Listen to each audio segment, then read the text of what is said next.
मला माहिती आहे येण्यात थोडा उशीर झाला आहे. आम्ही सकाळपासून वेगळ्या वेगळ्या तालुक्यांमध्ये अशाच कार्यकर्ता मेळाव्यांना संबोधित करत आहोत. भेटीगाठी सुरू आहेत.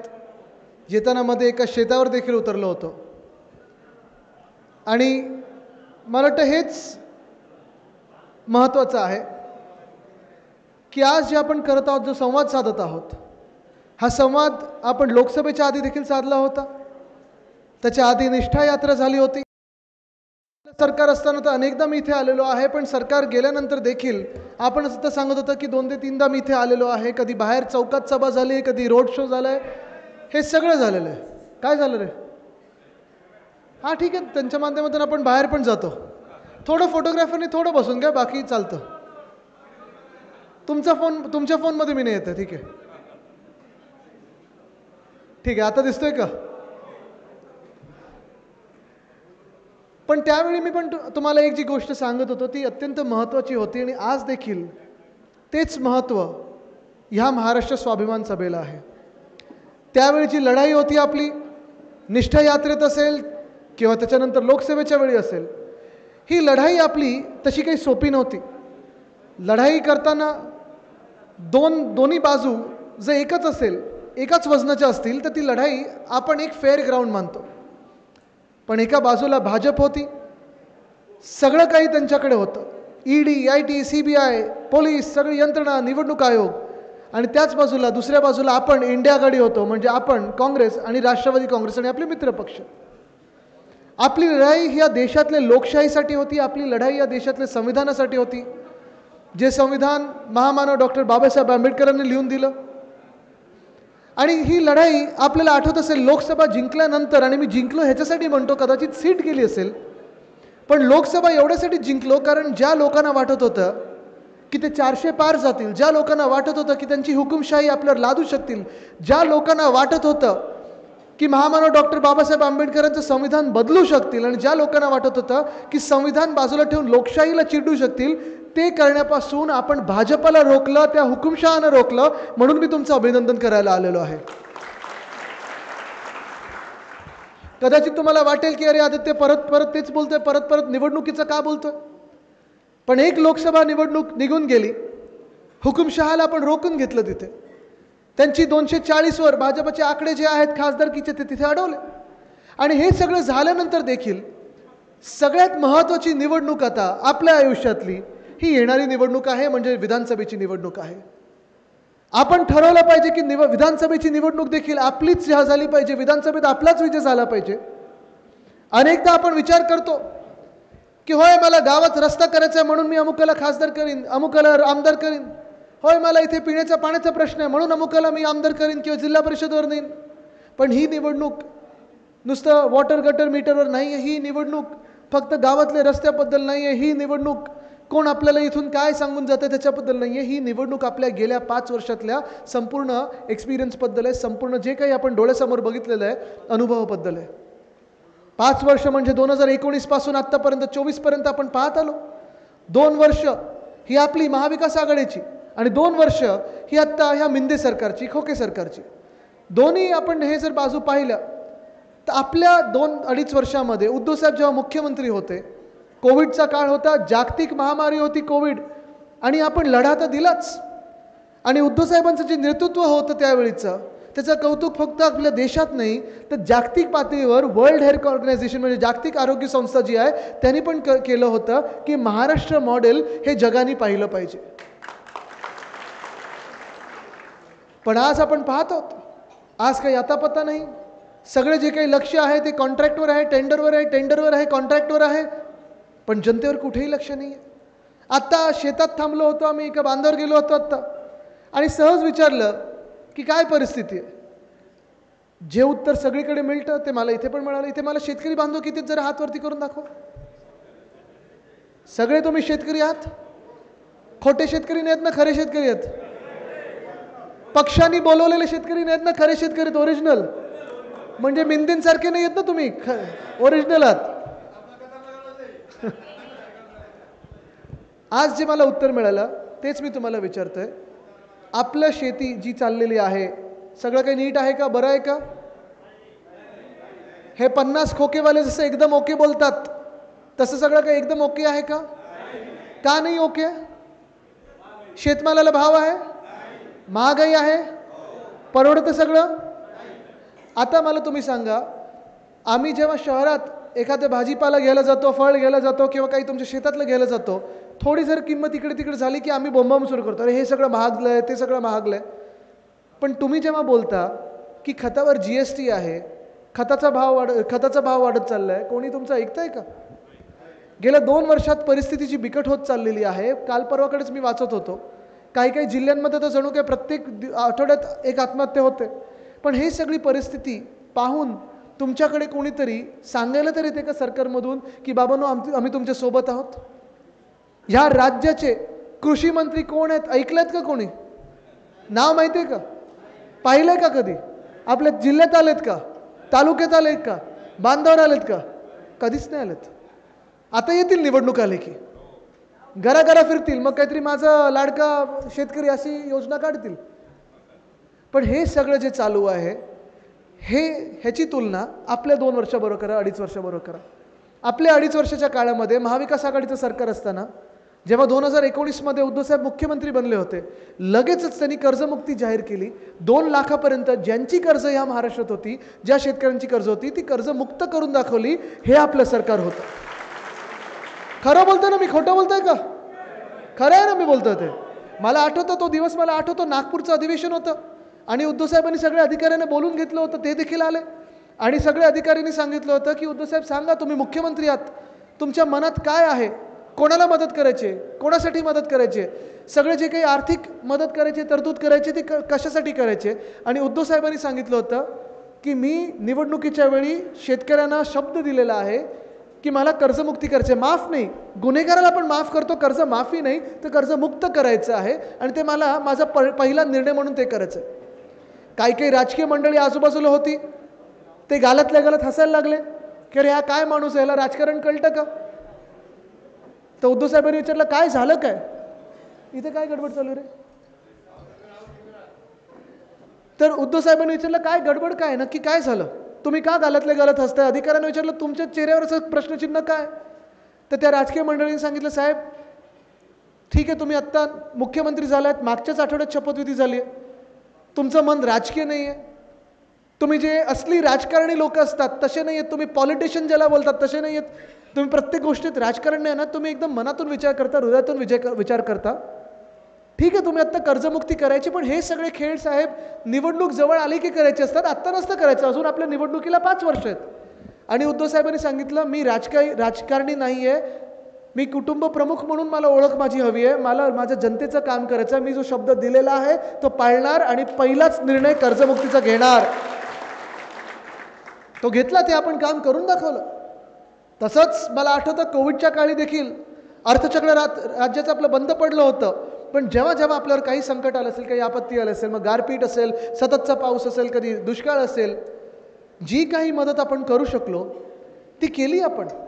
नुसतं पंचनामे करून सोडून नाही दिलं, 5 रुपयाचे 10 रुपयाचे चेक देऊन सोडून नाही दिलं. विमा कंपन्यांवर दबाव आणला आपण की विमा ज्यांनी घेतला तुम्ही त्यांना मदत त्यांनी केलीच पाहिजे. तसंच नुकसान भरपाई जी सरकारमधून मिळाली पाहिजे ती मिळालीच पाहिजे आणि त्यावेळी मिळाली होती. पण आजचे 2 वर्ष आपण पाहतोय, जेव्हा जेव्हा मी बांधावर गेलोय, एक तर कृषी मंत्री कोण आहे हे माहिती नसतं, कृषी मंत्री कधी तिथे फिरकले नसतात, घटनाबाह्य मुख्यमंत्र्यांना काही पडलेली नसते, सगळं काही खर्च हा होर्डिंग बॅनरवर होतो. पण आज आपण पाहतोय आज शेतकरी त्रस्त झालेले आहेत. आणि हेच नाही तर केंद्र सरकार असो, राज्य सरकार असो, भाजप आणि मिंदे ह्याच्यामध्ये काही फरक नाही आहे, हे आपल्याला जाणून घेणं गरजेचं आहे.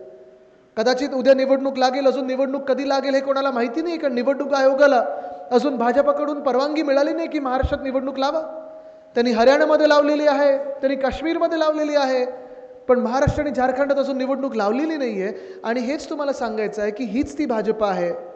कालच आपण पाहिलं असेल, कंगना रनौत त्यांच्या खासदार आहेत, त्यांनी सांगितलं आहे की जे शेतकरी आंदोलनानं बसलेले तिथे दिल्लीच्या बॉर्डरवर, तुम्ही पाहिलं असेल सगळ्यांनी, हरियाणातले शेतकरी होते, पंजाबमधले शेतकरी होते, उत्तर प्रदेशमधले शेतकरी होते, आपल्या महाराष्ट्रातून काही शेतकरी त्यांना पाठिंबा द्यायला गेले होते.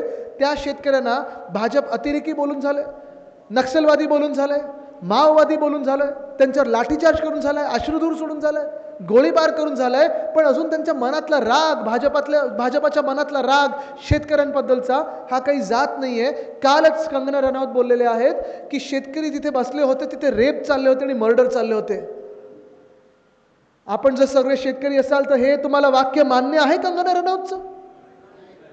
तुम्हाला जे भाजपा अतिरेकी बोलतं, तुम्हाला जे माओवादी बोलतात, जे अर्बन नक्सल बोलतात, जे सांगतात की तिथे शेतकरी आंदोलनामध्ये रेप चालू होते, मर्डर चालू होते, हे सगळं तुम्हाला मान्य आहे? आणि मग तुम्ही विचार केला पाहिजे की तुम्ही या निवडणुकीमध्ये, येत्या निवडणुकीमध्ये चुकूनही भाजपला मतदान करू शकाल का? जे आपल्या शेतकऱ्यांना, जे अन्नदात्याला अतिरेकी बोलतात, नक्षलवादी बोलतात, वेगळेवेगळी नावं ठेवतात, लाठीचार्ज करतात, त्यांना आपण शेतकरी म्हणून कधीही माफ करू शकणार नाही. आणि हाच पक्ष आहे भाजप, ज्यांनी लोकसभेच्या आधी कांद्यावर निर्यात बंदी लावली होती.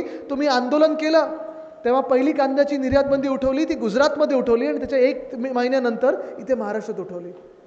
का हा दुजाभाव सतत चालू असतो आपल्या राज्याबरोबर? का आपल्याला अशी हे सतत वागणूक मिळत असते की जणू काही आपलं काही महत्त्वच नाही ह्या देशामध्ये, ह्या पूर्ण आपल्या भारतामध्ये? भाजपच्या डोळ्यात आपण महाराष्ट्र म्हणून का एवढ्या कमी भावावर असतो? का आपली किंमत एवढी कमी लेखतात? कारण आत्तापर्यंत आपण त्यांना दाखवलेलं नाहीये की महाराष्ट्र काय आहे. ते या लोकसभेत त्यांना कळलं की तुम्ही आमच्याबरोबर जर दुजाभाव कराल तर तुम्हाला आम्ही इथून जास्तीत जास्त जागा देणारच नाही, कमीत कमी जागा काय इथून पळवल्याशिवाय राहणार नाही. ही शपथ या महाराष्ट्राने घेतली पाहिजे.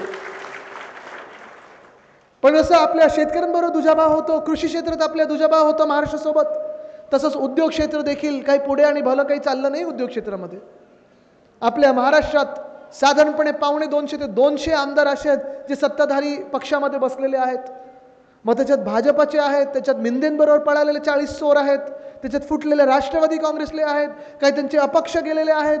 अनेक लोक, साधारणपणे 250 आमदार आपल्या महाराष्ट्राच्या विधानभवनात आहेत, विधानसभेत आहेत, जे सत्ताधारी बाकांवर बसतात. मी तरी आत्तापर्यंत या 250 लोकांमधून एकालाही पाहिलं नाहीये ज्यांनी 2 वर्षामध्ये छाती ठोकून सांगितलं असेल की माझ्या मतदारसंघात मी तरुण मुलामुलींसाठी नोकऱ्यांची संधी आणली. ऐकलंय कोणी इथे? पाहिलंय कोणी इथे? त्या 250 आमदारांमधून जे सत्ताधारी आमदार आहेत, सत्तेच्या बाकावर बसलेले आहेत, त्यांची स्वतःची प्रगती झाली, अनेक लोकांची प्रगती झाली. मग स्थानिक गद्दारांची प्रगती झाली असेल, अनेक वेगळ्या लोकांची प्रगती झाली. गाड्या मोठ्या घेतले, बंगले मोठे घेतले, जमिनी झाल्या, कोणी वाईनची दुकानं काढली, कोणी काय काढलं. पण तुम्ही मला सांगा, आपल्या महाराष्ट्रातल्या तरुणींसाठी रोजगाराची संधी उपलब्ध झाली आहे का? झाली कुठे? मग का असं होतं आपल्या राज्याबरोबर? आणि परत मी तुलना करेन आपल्या सरकारची ह्यांच्या सरकार बरोबर, ह्यांची राजवटी बरोबर. ह्यांचं सरकार नाही, ह्यांचं घटनाबाह्य सरकार आहे. पण तुलना करायची झाली तर आपलं जेव्हा सरकार होतं, महाविकास आघाडीचं जेव्हा सरकार होतं, तेव्हा जून 2020 पासून जून 2022 पर्यंत 6.5 लाख कोटीची गुंतवणूक आपण आपल्या राज्यात आणण्यात यशस्वी ठरलो होतो. गुंतवणूक आणली आपण, नोकऱ्यांच्या संध्या उपलब्ध करून दिल्या आपण, स्थानिक भूमिपुत्रांना 80% नोकऱ्या मिळणार हा देखील कायदा आपण करून दाखवला होता. आणि हे सगळं चालू असताना अनेक मोठ्या कंपन्या, मग वेदांता फॉक्सकॉन असेल, बल ड्रग पार्क असेल, मेडिकल डिव्हाइस पार्क असेल, एअरबस टाटा असेल, हे सगळं आपण महाराष्ट्रात खेचून आणत होतो. वरती पण केंद्र सरकार मोदी साहेबांचं होतं, बहुमताचं सरकार होतं. पण आत्ता जसं होतं आहे, आता वरती पण सरकार त्यांचं आहे, खालती पण राजवट त्यांची आहे. पण एक इंजिन काय दोन्ही इंजिन फेल झाल्यासारखी आहेत. त्यावेळी आपलं तर इंजिन चालू होतं, वरचं इंजिन माहीत नाही. आता बोलतात डबल इंजिन, ट्रिपल इंजिन, आता अजून किती इंजिन माहीत नाही. इंजिन टेक ऑफ नाही घेत तर आम्ही काय करायचं?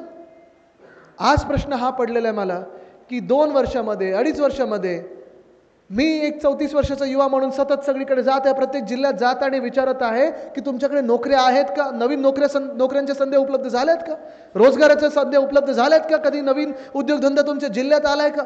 कोणी मला एक सुद्धा अशी व्यक्ती भेटली नाहीये ज्यांनी ह्या 2 वर्षामध्ये नवीन नोकऱ्यांच्या संध्यांबद्दल काही ऐकलं असेल. हे दुर्दैव आपल्या महाराष्ट्राचं. आणि का हे असं घडवत आहेत काय माहीत? का असं आपल्याच बरोबर होतंय हे काय माहीत? का एवढा द्वेष भाजपच्या मनात महाराष्ट्राबद्दल आहे हे कोणास ठाऊक. पण आज तुम्हाला सांगतो मी, हा द्वेष जो आहे तो खरा आहे. कारण ह्या सगळ्या कंपन्या ज्या मी सांगतो तुम्हाला, मग वेदांता फॉक्सकॉन असेल, बल ड्रग पार्क असेल, मेडिकल डिव्हाइस पार्क असेल, एअरबस टाटा असेल, ह्या सगळ्या कंपन्या आपलं जर सरकार असतं तर 1000% लिहून घ्या, महाराष्ट्रातच आल्या असत्या आणि नोकऱ्यांच्या संध्या उपलब्ध झाल्या असत्या. कमीत कमी 3 लाख तरुणींना ह्या सगळ्या कंपन्यांमधून नोकऱ्या उपलब्ध झाल्या असत्या. पण आज दुर्दैव असं की आज 40 गद्दारांची प्रगती झाली, आज ते 12 खासदार जे पळून गेले त्यांची प्रगती झाली, कदाचित फुटलेले राष्ट्रवादी काँग्रेसची प्रगती होत आहे, पण आज माझ्या महाराष्ट्राची प्रगती काही होत नाही आहे. कारण प्रत्येक ठिकाणी स्पीड ब्रेकर काय, गतिरोधक काय, प्रत्येक ठिकाणी भिंत उभी केलेली आहे आणि त्या भिंतीवरनं उडी मारणं हे खूप कठीण झालेलं आहे. आज सगळीकडे आपण पाहतोय भ्रष्टाचार आहे सगळीकडे. म्हणजे तुम्ही स्पर्धा परीक्षा आंदोलन करा, आंदोलन केल्यानंतर पेपर येतो, पेपर कधी फुटलेला असतो, बरं फुटला नाही तर तुम्ही पास होता आणि पास झाल्यानंतर देखील बदली पोस्टिंगसाठी तुम्हाला पैसेच द्यायला लागतात. ही परिस्थिती आज महाराष्ट्राची उद्भवलेली आहे. ती एकाच कारणामुळे उद्भवलेली आहे, कारण हे गद्दारांचं सरकार, हे चोरांचं सरकार आपण आपल्या डोक्यावर बसवलेलं आहे. ह्यांचं भलं चाललंय सगळं. ह्यांना माहिती आहे की ह्यांचं सरकार परत कधीही येणार नाहीये. व्हॉलंटरी रिटायरमेंट स्कीम सारखं ह्यांचं चाललेलं आहे आणि ह्यांची पेन्शनचं सगळं हे योजना बनवून ठेवलेलं आहे. कारण 50 खोके करायचं काय? महाराष्ट्राला दिले धोके, स्वतःसाठी 50 खोके. पण हे सगळं जे आहे हे आपल्या डोळ्या देखत आपण पाहतोय की महाराष्ट्राचं स्वाभिमान चिरडला चाललेला आहे, महाराष्ट्राची आत्मा चिरडत आहेत आणि कुठे ना कुठेतरी महाराष्ट्राला मागेच नाही तर आपल्या राज्याच्या आपल्या देशातल्या पहिली 10 राज्य त्याच्यातून बाहेर काढण्याचा प्रयत्न चाललेला आहे. काय एवढा भाजपच्या मनात आपल्याबद्दल द्वेष आहे? आजच आत्ता पाहत होतो मी मालवणमध्ये 4 डिसेंबर 2023ला प्रधानमंत्री महोदयांनी जे अनावरण केलेलं छत्रपती शिवरायांच्या पुतळ्याचं, तो पुतळा देखील पडला. म्हणजे विचार कर तुम्ही, त्या पुतळ्यात, छत्रपतींच्या पुतळ्यात देखील ह्यांनी भ्रष्टाचार केला असेल, भाजपाने भ्रष्टाचार केला असेल. ही परिस्थिती आहे. खरी की खोटी मला माहीत नाही, पण चौकशी झाली पाहिजे. नेव्ही डेच्या दिवशी जो पुतळ्याचं अनावरण झालं 4 डिसेंबरला आपल्या कोकणामध्ये, आत्ता घाईघाईत झालं, निवडणुकीच्या तोंडावर झालं. तो पुतळा पडतोच कसा? पुतळा बनवताना तुम्ही आधार दिला नव्हता का? प्रधानमंत्री महोदयांना जेव्हा तुम्ही अनावरणासाठी आणता, देशातले सर्वोच्च पदावर बसलेले नेते जे आहेत त्यांना जेव्हा तुम्ही आणता, तेव्हा तुम्ही एवढी देखील काळजी घेत नाही की त्या पुतळ्यात भ्रष्टाचार होणार नाही. चौकशी झालीच पाहिजे, जे कोणी दोषी असतील त्यांच्यावर कारवाई झालीच पाहिजे. पण आपण पाहतोय, हे दुर्दैव आपल्या राज्याचं आहे की गेल्या 2 वर्षामध्ये, मग तुम्ही ऑलिम्पिक खेळात बघा, जेवढे ते खेलो इंडियाला पैसे येतात ते गुजरातला किती जातात आणि आपल्याला किती येतात, की तुम्ही शेतमालात बघा, की तुम्ही कृषी क्षेत्रात बघा, किंवा तुम्ही मग तरुणांच्या संध्यांमध्ये बघा, कुठेही आपल्याला काही मोकळीक मिळत नाही.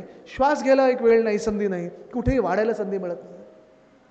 आणि हे सगळं चालू असताना एका बाजूला आपल्याला डोळ्या देखत आपला महाराष्ट्र मागे जाताना दिसत आहे, एका बाजूला आपलं दिसत आहे की कायदा सुव्यवस्थेची जी परिस्थिती ती एवढी बिकट होत चाललेली. काल परवाकडेच मला वाटतं एका पोलीस ऑफिसरवर कोयता गँगनी काही हमला केलेला आहे. ते पकडले 2-3 कोणीतरी, पण हमला होतोच कसा, एवढी हिंमत दाखवतातच कशी? आणि हे सगळं होत असताना कुठे ना कुठेतरी फसव्या योजना आणल्या की मतं मिळवायची, हा जो प्रयत्न आहे ह्याच्यावर देखील तुम्हाला सत्य परिस्थिती आहे ती लोकांसमोर आणायलाच लागेल. आत्ता ह्या शेतात उतरलं होतं तेव्हा तिथे ज्या काही 3-4 महिला होत्या त्यांना आमची चर्चा चाललेली, त्यांच्याशी संवाद साधत होतो. आणि अंबादासजींनी विचारलं, दानवेजींनी विचारलं त्यांना की 1500 खात्यात आले का? आणि ते हसायला लागल्या. असे हसायला लागले की त्यांना वाटलं असेल की आम्ही वेडे आहोत की 1500 म्हणजे काय केवढं मोठं दिलं असं वाटतंय. म्हणून त्यांनी विचारलं, साहेब 1500 मध्ये काय मिळणार हो आम्हाला? शेतमालाला भाव नाही, घर चालवायचं कसं माहिती नाही, आणि 1500 सरकार उपकार करतंय असं काहीतरी देऊ लागलेलं आहे. पण तुम्ही विचार करा, 10 वर्षात जादू दाखवतो तुम्हाला. आता मी जादूगार बनतो 2 मिनिटासाठी. डोळे बंद नका करू, कारण ह्या भाजपच्या जादूसाठी डोळे बंद करायची गरज नाही आहे. शून्य कसे गायब होतात बघा तुम्ही. 2014ला 15 लाखाबद्दल बोलत होते, बरोबर ना? प्रत्येकाच्या खात्यात 15 लाख येणार बोलले होते ना, सगळ्यांनी ऐकलं होतं. आता 24ला 10 वर्षात किती बोलतात?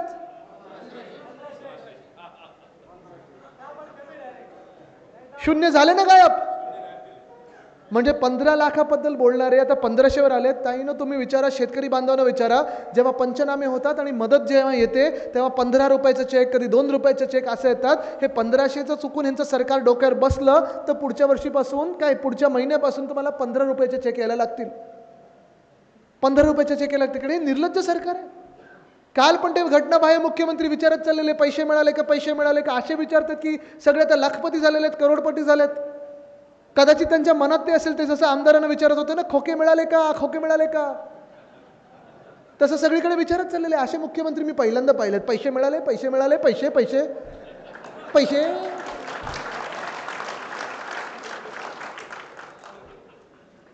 पण एका महिलेने तिथे हिंमत दाखवली, धाडस केलं आणि सांगितलं की नाही मिळाले, नाही आले.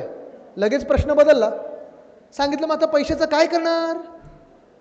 अरे पैशाचं काय करणार म्हणजे काय, तुम्ही आम्हाला करोडपती बनवताय काय? 50 खोके देताय की आम्ही इमारत घेऊ की 72व्या मजल्यावर घर घेऊ? 1500 मध्ये तुम्ही मला सांगा, काय तुम्ही विकत घेऊ शकता का? काही विकत घेऊ शकता का? काय स्टॉक मार्केटमध्ये टाकणार आहे की तुमचं काय आमदार 1-2 विकत घेणार आहे आम्ही? असे सांगत होते की जसं काय 1500 कोटी दिले जनतेला. पण जेवढे पैसे महिलांना देतात त्याच्याहून जास्ती पैसे, अधिकचे पैसे खर्च करतात ते होर्डिंग आणि बॅनरवर. जेवढे पैसे महिलांना देतात त्याच्याहून अधिकचे पैसे सगळे जे काही योजना आहे त्यांची ती एवढीच आहे की त्यांचे जे काही दूत आहेत म्हणजे स्वतःचे कार्यकर्ते आहेत त्यांना 10-10 हजार रुपये त्यांच्या खात्यात द्यायचे. आज आपण विचार केला पाहिजे की लाडकी बहीण तर आम्हाला पाहिजेच आणि मी तुम्हाला शब्द देतोय, लाडकी बहीण तर पाहिजेच, आपलं सरकार वाढीव देऊ, पण वाढीव सोबतच आपल्याला सुरक्षित बहीण पण पाहिजे. सुरक्षित बहीण पाहिजे. कारण ज्या घटना घडायला लागलेल्या आहेत आपल्या देशामध्ये असेल, आपल्या राज्यामध्ये असेल, आणि ज्या निर्लज्जपणे हे घटनाबाह्य सरकार असेल किंवा भाजप असेल, जे कोणी अत्याचार करतात, जे कोणी बलात्कारी आहेत, त्यांची जी बाजू राखत आहेत, त्यांचं जे संरक्षण करत आहेत, महिलांचं संरक्षण करण्यापाहिजे त्यांच्या ऐवजी ते त्या बलात्कारांचं संरक्षण करतात. हे आज देशाचं दुर्दैव आहे, आपल्या राज्याचं दुर्दैव आहे. बदलापूरमधलीच घटना आहे. आत्ता काही फाइंडिंग आलेले आहेत, रिपोर्ट आलेला आहे आणि ते फाइंडिंग जर आपण पाहिले तर हैराण व्हाल. CCTV आता ते सगळं गायब करून टाकलेलं आहे. म्हणजे ज्या शाळेमध्ये CCTV आहेत तिकडचं फाइंडिंग काढून टाकतात, सगळं CCTV गायब करून टाकतात. ज्या शाळेमध्ये नाही आहेत तिथे कॉन्ट्रॅक्ट द्यायचा म्हणून CCTV लावणार, म्हणजे ते घटना घडलेली आहे ते CCTV गायबच करून टाकणार. बरं, दुसरी गोष्ट म्हणजे त्याच महिलेचा रिपोर्ट घेण्यासाठी, त्या लहान मुलीचा FIR दाखल करण्यासाठी तुम्ही पोलिसांना सांगितलं होतं FIR घ्यायचा नाही. पोलिसांना 6 दिवस, तुम्ही 7 दिवस FIR घेऊ दिला नाही. ज्या दिवशी FIR घेतला त्या दिवशी पण त्या गरोदर महिलेला 10 तास पोलीस स्टेशनमध्ये बसून ठेवायचं. हे निर्लज्ज सरकार आहे. हे सरकार कधी आपला लाडका भाऊ होऊ शकतो का? होऊ शकतो का? म्हणजे ह्या मुख्यमंत्र्यांना वाटतं की जे आंदोलन करायला स्थानिक जनता उतरली होती हे सगळे राजकीय नेते होते आणि बाहेरून लोक आणलेले. तसेच किसन कातोरे भाजपचे आमदार ते देखील सांगतात की हे आंदोलन जे बदलापूरमध्ये झालं हे राजकीय होतं आणि हे भाजपच्या विरुद्ध होतं. अरे बलात्काराच्या विरुद्ध होतं, भाजपच्या विरुद्ध नव्हतं. ते तुमचे लोक जरी असले तरी आम्ही विकृतीच्या विरुद्ध आहोत. आम्ही तसं कुठच्याही राजकीय पक्षावर बोट न दाखवता जो कोणी तो विकृत माणूस असेल त्याला फाशी द्या, ही आमची मागणी आहे. मग तिथे एक वामन म्हात्रे नावाचे एक स्थानिक त्यांचे आहेत गँग लीडर, त्यांचे कोण मिंदी गटाचे, त्यांनी सांगितलं, त्यांनी एका पत्रकाराला विचारलं, तर तू कशी विचारतेस जसं काही तुझ्यावरच रेप झालाय? ही भाषा होऊ शकते का? हे लाडके भाऊ होऊ शकतात का? 1500 मध्ये आपल्याला हे पटवून देऊ शकतात का की हे आपले लाडके भाऊ झालेत? कुठचं राज्य आहे? महाराष्ट्र आहे, आपला पुरोगामी महाराष्ट्र. आणि आपल्या महाराष्ट्रामध्ये शाहू फुले आंबेडकरांचा महाराष्ट्र, आणि ह्या महाराष्ट्रामध्ये जर महिलांवर कोणी हात उचलला, कोणी अत्याचार करण्याचा प्रयत्न केला किंवा बलात्कार करण्याचा प्रयत्न केला तर एक तर महिलांमध्ये त्यांना 5 मिनिटं सोडून द्या किंवा भर चौकात फाशी द्या. हीच आपली भूमिका राहिली पाहिजे, हेच आपलं धोरण राहिलं पाहिजे. जी आपण प्रेरणा घेतो, जे आपण बोलतो जय भवानी जय शिवाजी, जय भवानी आपण पहिलं बोलतो, ती भवानी माता, ते रूप आपलं दिसलं पाहिजे. आज महाराष्ट्र म्हणून ते रूप दाखवणं गरजेचं आहे. आणि तेच रूप दाखवण्यासाठी आपण उद्धव साहेबांचं जेव्हा नेतृत्वाखाली सरकार होतं तेव्हा आपण शक्ती कायदा आणला होता. 2020 मध्ये तो शक्ती कायदा मांडला, 21 मध्ये पारित केला. तो शक्ती कायदा त्यावेळचे जे राज्यपाल होते, राज्यपाल मी म्हणत नाही, भाजपचीच भूमिका घ्यायची, राज्यपाल कोश्यारी साहेब, त्यांनी तो शक्ती कायदा घेतला आणि पाठवला राष्ट्रपती महोदयांकडे. तुम्ही विचार करा, 2021 निघून गेलं, 2022 निघून गेलं, 2023 निघून गेलं, तर 2024 ऑगस्ट संपत आलेला आहे, पण राष्ट्रपती महोदयांकडून अजून सही झालेली नाहीये. का नाही सही होत ह्याच्यावर? हा काय कायदा भाजपच्या विरोधात आहे की हा कायदा मिंदेंच्या विरोधात आहे? हा कायदा महिलांवर जो अत्याचार करतो, बलात्काराचा प्रयत्न करतो किंवा जो बलात्कार करतो त्याच्या विरोधात कायदा आहे.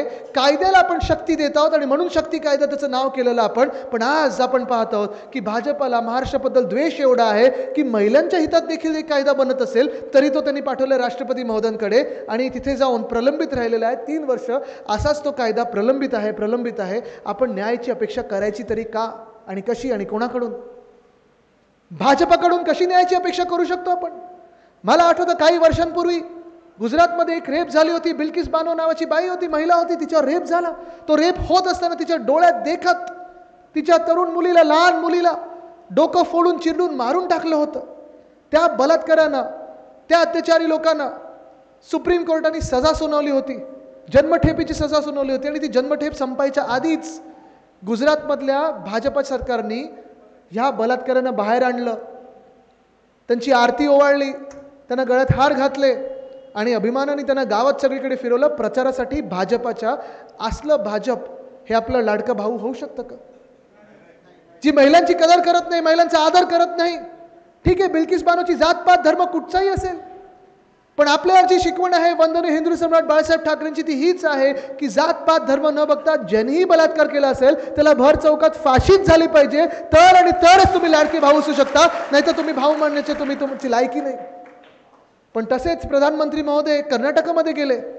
एक रेवण्णा नावाचा एक राक्षस आहे तिथे, 2500 महिलांवर त्यांनी बलात्कार केले आहेत, अत्याचार केलेले आहेत आणि व्हिडिओ केलेला आहे त्याचा. 2500. त्याच्या प्रचारासाठी प्रधानमंत्री महोदय गेले, त्याला जिंकून आणण्याचा प्रयत्न केला, त्याला पळवून नेण्यासाठी देखील भाजपाने मदत केली होती आणि अजूनही मला वाटतं त्याला अटक जी काही जशी व्हायला पाहिजे तशी झालेली नाही आहे. मुद्दा हाच राहतो की जी भाजपा सतत अशा लोकांचं पाठराखण करत असते, संरक्षण करत असते, त्या भाजपला आपण आपला लाडका भाऊ मानू शकतो का? नाही मानू शकत. हे सरकार आपण पाहतोय एवढं निर्लज्ज झाले, निर्दयी झालेलं आहे की जे घटनाबाह्य मुख्यमंत्री आहेत, जेव्हा बदलापूरमध्ये आंदोलन सुरू होतं, सगळ्या लाडक्या बहिणी तिथे रेल रोको करत होत्या, पोलिसांना त्यांनी लाठीचार्ज करायला लावला आणि स्वतः मुख्यमंत्री होते त्यांच्या फार्म हाऊसवर, जिथे 3-3 हेलिकॉप्टर जातात, अजून रस्ता नाही आहे पण हेलिकॉप्टर जातात. आणि गृहमंत्री राज्याचे माहिती आहेत का कोण आहेत? ऐकून नाही आलं? कोण कोण? ते कुठे होते माहिती आहे का तुम्हाला? नागपूरला नव्हते, महाराष्ट्रातच नव्हते.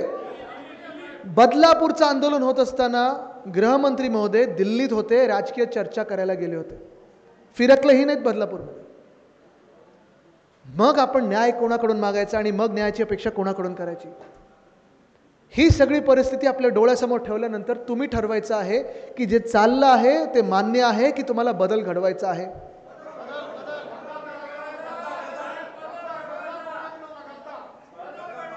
हे तुम्ही ठरवायचं. बघा, हे मी कधीच म्हणणार नाही की आपल्याला बदला घ्यायचा आहे, बदलाची भावना कधी आपल्या मनात नसते, पण आपल्याला बदल हा घडवायलाच लागेल, नाहीतर जे शेतकऱ्यांचे हाल चाललेत ते असेच राहतील.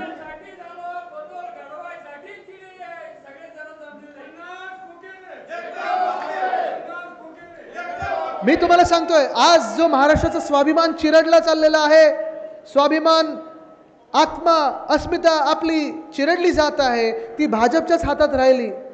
महाराष्ट्राची धुरा जर या मिंद्यांच्या हातात राहिली तर आपलं महाराष्ट्र म्हणून हे नाव पुसून टाकतील. तुम्हाला ठरवायचं आहे की तुम्हाला कोणाच्या महाराष्ट्रात राहायचं आहे. बदल हा घडवायलाच लागेल आणि तो बदल घडवण्यासाठी तुम्ही तयार राहायला पाहिजे, कारण बदल घडवणारे तुम्ही सगळे आहात. ही जनता जनार्दन आहे, तुमच्या हातात ती ताकद आहे. निवडणूक जेव्हा लागेल तेव्हा लागेल, नोव्हेंबरमध्ये लागेल असं म्हणतात. गणपतीचे सण आहेत, नवरात्रीचे सण आहेत. आपल्याला काळजी घेणं गरजेचं आहे की सणावारी कुठेही हे भाजपवाले व्हॉट्सॲपच्या मार्फत, सोशल मीडियाच्या माध्यमातून कुठेतरी बातमी पसरून, कुठेतरी अफवा पसरून आपल्यामध्ये वाद निर्माण करण्याचा प्रयत्न करतील. मग एकतर हिंदू मुस्लिम वाद निर्माण करण्याचा प्रयत्न करतील, जातीमध्ये वाद निर्माण करण्याचा प्रयत्न करतील, समाजामध्ये वाद निर्माण करण्याचा प्रयत्न करतील, तालुक्यांमध्ये वाद निर्माण करण्याचा प्रयत्न करतील.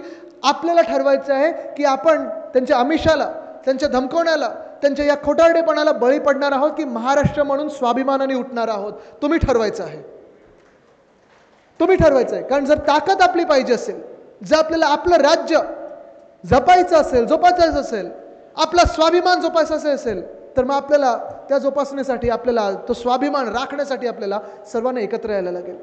आपण 5 लोक, 5 वेगळ्या धर्माचे असू, 5 वेगळ्या जातींचे असू, 5 वेगळ्या तालुक्यातले असू, ही 5 बोटं आहेत, 5 बोटांनी काही होऊ शकत नाही. पण जर आपण एकत्र वज्रमूठ म्हणून आलो, मूठ आपण एकत्र केली, तर ही ताकद आहे जे सरकारला हलवू शकतं. जे तुम्ही दिल्लीतल्या सरकारला हलवून दाखवलेलं आहे, या महाराष्ट्रातल्या राजवटीला घालवू शकता. हा आत्मविश्वास तुमच्यात पाहिजे. आणि म्हणून मी तुम्हाला विचारतोय, जे चाललं आहे ते मान्य आहे की बदल घडवायचा आहे? जे चाललं आहे ते तसं चालू द्यायचं की आपण बदल घडवायचा आहे? जे चाललं आहे निर्लज्जपणा, तो आपण स्वीकारत आहोत की आपण आपल्या स्वाभिमानासाठी एकत्र येणार आहोत? आणि स्वाभिमानासाठी एकत्र येणार असू तर आपल्यामध्ये आता वाद नको, आपल्यामध्ये आता गैरसमज नको. सर्वांनी एक येऊन आपल्या महाराष्ट्राच्या स्वाभिमानासाठी लढायचं आहे. धन्यवाद.